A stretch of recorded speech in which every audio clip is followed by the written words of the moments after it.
안녕하세요. 맥키네지의 투자클럽입니다. 자, HLB 9월 S마켓가 이제 D-6일 남았죠. 자, 주가는 자, 5만원대 안착 시도를 계속 하고 있는데요. 자, 오전장 장중 투자 전략 한번 살펴보도록 하겠습니다. 자, 먼저 지금 현재 미국 나스닥 선물 흐름 한번 보겠습니다. 이제 지난주 이제 잭슨홀 미팅에서 제롬 파월 연준 의장이 금리 관련되는 부분에서 호키시한 어떤 이야기가 나오고 난 다음부터 좀 분위기가 바뀌어서, 그럼에도 불구하고 환율단이 이제 1350원에 좀 빠지면서 매수가 좀 들어왔다가 또 이제 주 중반 이후에는 또 이렇게 썩 좋지 못한 흐름들을 하면서 오늘은 좀 혼조세죠. 지금 올라가는 것도 아니고 떨어지는 것도 아니고 주가가 이제 보합권 정도로 해서 지금 좀 진행을 하고 있어요.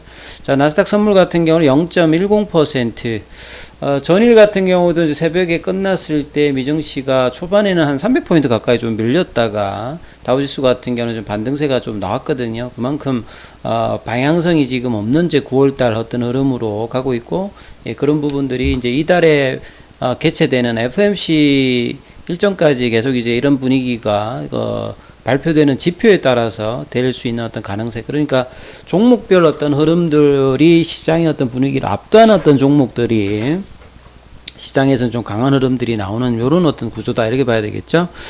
자, 그리고 이제 시장에서 보시게 되면 환율이 뭐 가장 이제 좀 중요한 어떤 변수다. 그래서 이제 원달러 환율을 보시게 되면 1350원대 넘어서 오히려 오늘도 1원 60전 정도 지금 올랐죠.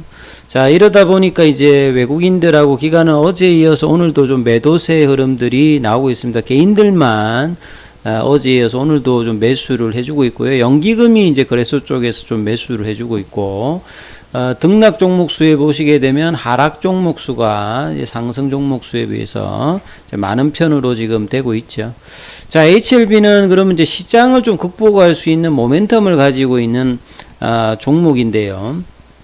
지금은 이제 오전장 한때 52,200원까지 좀 올라갔다가 이제 아침에 이제 이 흐름들이 굉장히 중요하지 않습니까? 아침에 이제 한 52,000원까지 뭔가 이제 양봉을 내는 듯한 어떤 분위기를 내고 난 다음에 이어가지 못하면서 5만원대 부근에서 살짝 이제 48,500원까지 밀렸다가 다시 이제 지금 점심을 지나면서 이제 다시 5만원 회복을 하려고 하는 이런 흐름인데, 거래량 그렇게 많지가 않죠.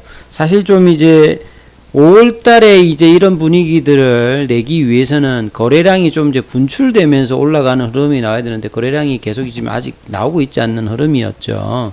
그리고 이제 오전장에 이제 특별한 이제 기사가 지금 나온 건 없습니다. 그리고 이번 주, 다음 주까지는 계속 에스모 학회 관련되는 이야기들이 반복되는 어떤 이야기들. 오늘도 이제 아침에 나왔던 기사는 여전히 유럽 종양학회 에스모 관련되는 이야기죠. 그래서 K바이오 관련되는 항암신약, 이번 유럽 종양에서 가장 뭐 관심이 되는 게 이제 간암 관련되는 부분하고 유방암 관련되는 부분이다. 그래서 세계 3대 학회 상반기에 개최되었던 이 미국에서 개최되었던 아스코와 AACR과 더불어서 세계 3대 암학회고요. 이번에 이제 9월 9일부터 13일까지 5일 동안 프랑스 파리에서 개최가 되고, 이 개최 하루 전날이 8일에 레이트 브레이킹 업스트리틱 초록이 공개가 됩니다. 한 15가지 정도 중에서 4개 정도가 성공했다라는데, 그 중에 하나가 지금 HLB의 리보세라닌과 항서제약의 캄넬리주맘의 간암 관련되는 1차 치료제 3상 풀데이터 관련되는 부분에 단초를 좀 알 수 있는 부분이죠. 그리고 이어서 이제 9일날 개최되고 나면 10일날 풀데이터 발표가 PT가 우리 시간으로 이제 오전에 스퀴친 첸 교수의 발표로 PT가 한 10분 정도 진행되고, 이어서 간암 관련되는 부분을 3개를 이제 종료하고 난 다음에 Q&A 시간을 또한 10분 이상 또 가지죠. 거기에서 어떤 이제 데이터로 나오느냐, 결국은 가장 중요한 이 오버랄 서바이벌 관련되는 어떤 데이터가 어떻게 되느냐, 19.2개월이었던 2020년도에 로슈의 아바스틴과 티센티릭의 이 전체 생존기간 이 부분을 넘어갈 것이냐, 아니면 여기에 준하는 어떤 결과가 나올 것이냐, 뭐 이런 부분들의 어떤 기대감들이 계속 이제 주가에는 영향을 주고 있는데, 세게 좀 아직 못 올라가고 있으면서 5만원대 이제 안착 여부를 또 오늘 좀 확인해야 되는 흐름들. 그러니까 5장에는 이런 기대감이 반영되면서 5만원 위로 좀 올라가서 다음 주를 봐야 좀 다음 주에 이제 학회 전까지 좀 흐름들이 한국 시간으로 이제 목요일이니까요.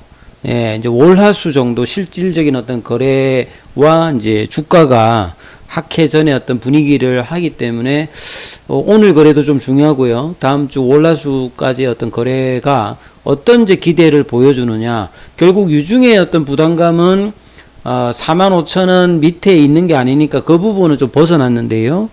이제 데이터의 어떤 기대값이 이제 좋아야 되고 그 기대감으로 주가가 올라가서 데이터를 받아들이는 어떤 시장 반응이 더 좋다라고 하면 이제 위에서 있는 거고, 만약에 이제 데이터에 대한 어떤 기대값들이 좀 떨어져서 주가가 있으면 오히려 또 이제 시간이 가면 갈수록 또 유중의 어떤 부담감을 또 줄 수도 있습니다. 그러면 결국은 뭐냐면 주가가 좋아지려고 하면 주가가 윗단에서 놀고 있어야 돼요. 최소한 이제 5만원대 위에서 있어야 되고, 그리고 더 좋은 거는 5월달의 고점이었던 53,000원대 이렇게 넘어가는 흐름에서 이 학회를 맞고 이제 결과를 보고 이어지는 호재라고 하는 것은, 그러면 이제 NDA의 어떤 기대감이 높아질 수 있을 것이다. 그러면 결과가 나오게 되는 내년 이제 상반기 이후에 이제 허가 관련된 어떤 기대감과 나머지 암종에 관련되는 병용과 오히려 유중에 관련되는 부분들도 장기 어떤 성장 동력원으로 이제 시장이 해석할 수 있는 어떤 단초이기 때문에 이번 데이터 발표는 이런 어떤 컨셉에서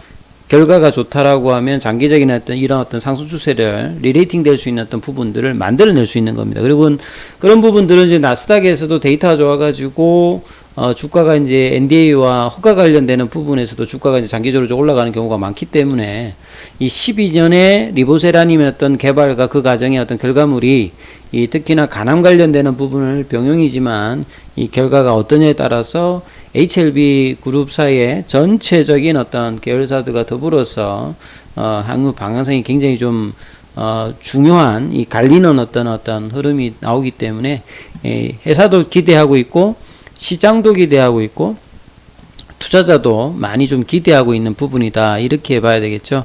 단순히 이제 OS 값이 어떻다, PF 값이 어떻다 이런 것들 떠나서 이제 2차 지표까지 풀 나오기 때문에 이 리보세라님은 표적 치료제고요. 항암제로 경제성도 있고 비교 대상인 아바스트린과 티센트릭 같은 이런 조합의 비용보다는 뭐 10분의 1 이상 굉장히 경제성도 있고, 이 부작용 부분들도 그동안에 전 세계적으로 임상을 하면서 특별한 부작용이 없는 부분과, 그 다음에 케미컬 의약품이니까 경제성이 굉장히 좀 뛰어나죠. 그리고 이 신생혈관 억제제 관련된 어떤 기전으로 여러 암종에 들어갈 수 있으며 단독이든 병용으로도 인디케이션 확장이 되는 어떤 부분, 그리고 항서제약의 이 캄넬리주만 같은 경우에도 상당히 중요해요. 면역관문 억제제 입장에서 기존의 뭐 키트루다라든지 옵디보 대비해서 중국에서는 허가를 받았습니다만 글로벌 시장에서 어떻게 지금 병입니다만 허가를 통해서 이제 항서제약도 이제 글로벌 어떤 시장에서 주가의 어떤 부양을 할 수 있는 어떤 계기가 이번에 어떤 결과에 달려있다 해도 이제 뭐 과언이 아니기 때문에 상당히 뭐 기추가 주목되죠. 자, 주가 흐름을 한번 차트상으로 한번 보겠습니다. 예, 분봉상으로 보시게 되면 요런 흐름이고요. 그 다음에 제가 이제 단기 이제 추세의 어떤 전환들이 이제 3거래일째 일단은 바뀌었거든요. 그러니까 이번 주 수요일날 양봉이 나오면서 이제 한 2주 정도 가까이 눌러줬던 이 이전의 어떤 이제 고점에서의 어떤 단기 조정은 끝났고 다시 돌리는데 이제 거래량이 늘면서 이제 이전에 이제 8월 달에 고점 5만원대를 넘어가야 되고, 그 다음에 이제 5월 달에 이제 고점 관련되는 부분이죠. 요런 어떤 저항대의 어떤 흐름들이 강력하게 거래량을 실어가지고 넘어가게 되면 주가는 이제 새로운 차원으로 이제 도약을 하는 거죠. 이게 이제 우리가 보통 브레이크아웃 돌파라고 합니다. 이 돌파가 나타나느냐 여부가 굉장히 어떤 중요합니다. 왜냐면 이전의 고점이니까 이제 나름 이제 5월 달에 뭔가 5월달, 6월달, 7월달에 있던 분들의 어떤 저항 물량들도 나올 수 있는 부분이니까 여기가 강력하게 이제 뚫려야, 예, 작년에 이제 그 고점이죠. 작년에 이제 나노코박스 이수로 올랐던 이제 7만원대 부근, 69,100원, 이 여기를 이제 넘어가기 위해서 지금 이제 올해의 고점이 넘어가야 되고, 그 다음에 이제 작년에 어떤 고점이 넘어가야 HLB가 제가 볼 땐 그럴 때 이제 전체적인 어떤 이제 그 장기 추세의 어떤 전환은 나타나는 거고요. 아직까지는 이제 주봉과 일봉상의 어떤 전환이고, 데이터를 앞두고 이 부분들을 얼마만큼 시장이 이제 빠르게 반영하느냐, 이런 부분이 좀 남아있다 봐야 되겠죠. 자, 5장에도 이제 관심 포인트는 5만원을 이제 넘겨서 끝나느냐, 아니면 5만원 밑단에서 또 이제 뭐 하면서 다음 주까지 간다면, 계속 이제 이런 분위기로 간다면 데이터를 보고 뭔가 결정하는 어떤 분위기가 밑단에는 안 떨어져도 그렇게 있는 거고, 좋을 거야 라고 하는 강한 어떤 오도가 나온다라고 하면 5만원 위에서 53,000원까지도 넘어가면서 시장이 이제 본다라고 하면 굉장히 탄력적인 모습의 어떤 주가 흐름들을 다음 주에 또 기대할 수 있는 부분이니까, 자, 5장에도 이 관점들을 생각하시면서 투자 대응 전략 삼으시길 바라겠습니다. 여기까지 하겠습니다.